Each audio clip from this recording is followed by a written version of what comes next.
Hi, this is 𝒘𝒂𝒕𝒄𝒉𝒊𝒏𝒈. I'm a CH Master from Phoenix, Arizona. I've been a technologist for the last 25 years and a cybersecurity expert for the last 10 years. Currently, I'm working for a Fortune 100 financial company as a cloud security architect, and my focus is GCP and AWS. Along my journey, I acquired many degrees and certifications, but among all of those, CH stands out. So let me put it this way. I knew a lot about the defensive and offensive side, but CH allowed me to see how a hacker thinks and behaves.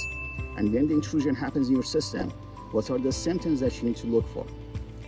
I highly recommend CH to anybody, either the newcomers to the profession who want to jumpstart their business, or the seasoned professionals who just need to fill in the gaps to take the CH. This is one of the courses that you don't want to miss. Best of luck on your journey.